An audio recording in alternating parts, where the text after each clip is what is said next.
Good evening, students. Today we are going to learn about strategic analysis and choice.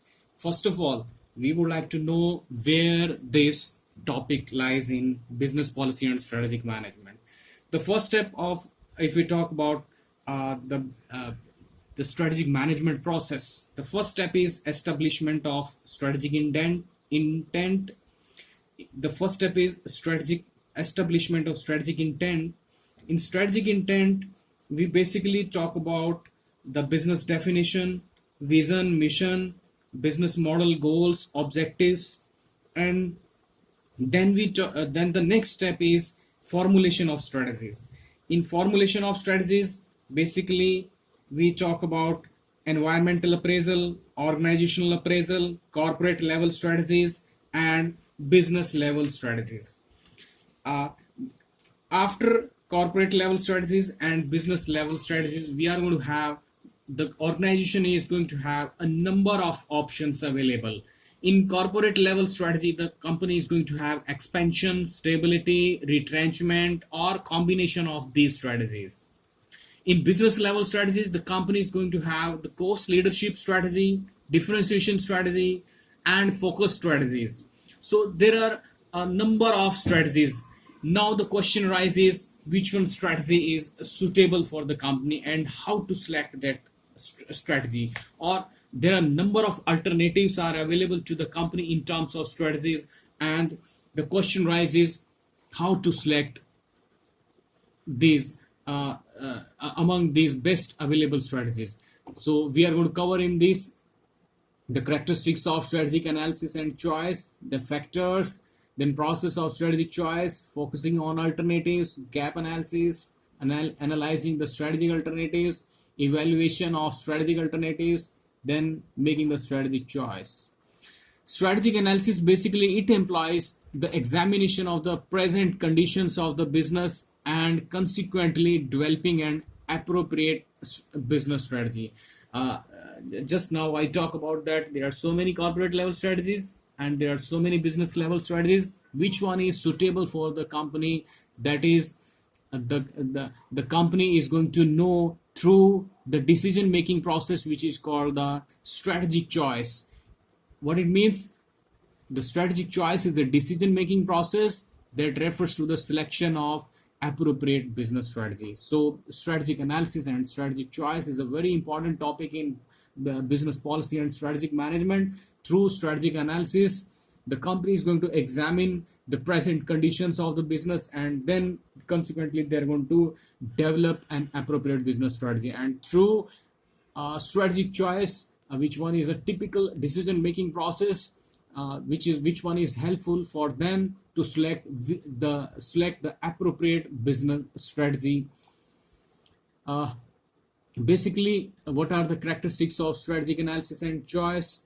It is the establishment of the long term goals, it is producing strategy options, choosing the best one strategy according to their resources, according to the business environment, and then selecting the best option among the mission and goals.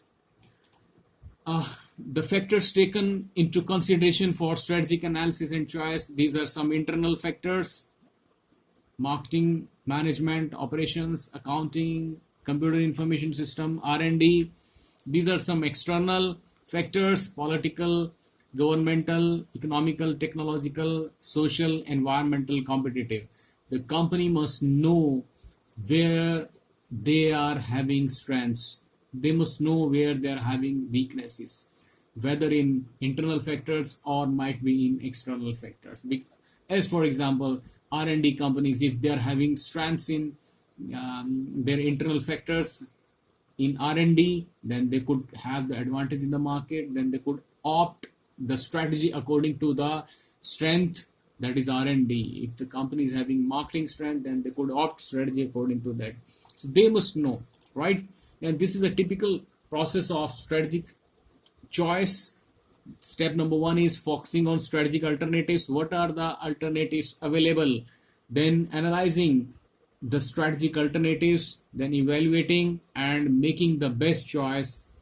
That is, it is these four steps are covered in basically the process of strategic choice. The first step is focusing on alternatives. Focusing on alternatives. Basically, the aim of focusing on few strategic alternatives is to narrow down the choice to a manageable number of feasible strategies. As for example, the basically in this step, how they are going to uh, how they are going to focus on a few strategic alternatives to narrow down the choice. It is done with the help of gap analysis. In gap analysis, basically we are going to see here in time 1 and time 2 what it means. Might be after 3 years or might be after 5 years, after the performance, where the company is having performance here and they are expecting after some time the performance here. So what it means, this one is the gap, this one is the gap, right?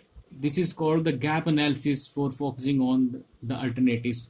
This is the gap they have to cover. If they are going to cover this gap, it means they're going to have achieve the desired performance. If this gap is not covered, then they can't have, right? So a company can sets objectives for a future period of time, say 3 or 5 years, right? And by analyzing the difference between the projected and desired performance, a gap could be found, right? uh, if this gap is narrow, if this gap is narrow, then the company is having different one strategies. They could opt for stability strategies. If this one gap, right, this one gap is large, then they could have expansion strategies. If right, so the gap analysis is very helpful in focusing on the strategic alternatives, right? Then analyzing the strategic alternatives. Basically it covers two factors: objective factors, then subjective factors, right? uh, Objective factors are based on analytical techniques and are hard facts or data used to facilitate a strategic choice, right? And subjective factors, on the other hand, are based on one's personal judgment, collective or descriptive factors. That is, you could read here: attitude towards risk, timing, and competition. Then evaluation of strategic alternatives. These are some techniques here, given here. Let's go one by one. First one is the BCG matrix. You're going to find out that it is basically we are going to have a relative market share. Here we're going to have market growth rate, right? In this section we are having high market share and high growth rate, right? In this section we are having low market share and low market growth. So BCG matrix, basically it covers the two areas, the two important factors: market share and growth rate, right? Market share and growth rate. The company could have different strategies at different points. The company could opt different strategies at different points. They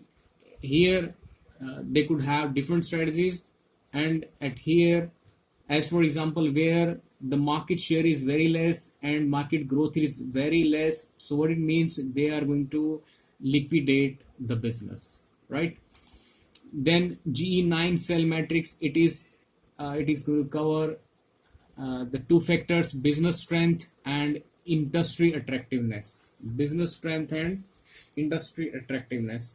So here we are going to have three colors: red, yellow, and green. Green means go ahead, to go and build. Green means go ahead. If the company is high in business strength as well as industry attractiveness, if in this area they are high in both business strength as well as industry attractiveness, so it means the company should go for expansion strategy. Here low of market attractiveness, this area, low market industry attractiveness, and low business strength. This one, red one area. So what it means, it is stop or go for retrenchment or divestment or liquidation strategies.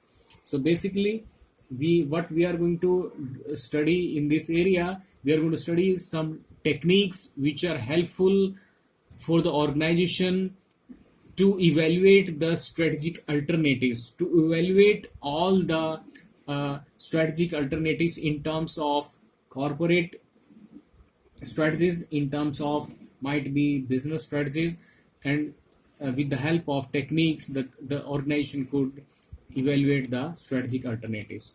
So in yellow zone, basically you see in this yellow zone the company could hold and maintain types of strategies, right? In SWOT analysis, strengths, weaknesses, opportunity, threats, this is a wonderful tool. If the company know their strengths, if they know their weaknesses, opportunities, and threats, then they could at least analyze which one strategy is best for them. Then is the experience curve. It means it simply says that if the company is having experience, so they could have economies of scale, they could have technology, they could have superior products, and so the appropriate strategy for them is the cost leadership strategy, means lower cost and mass market, because they are experience holder in the market, so they could go for mass market.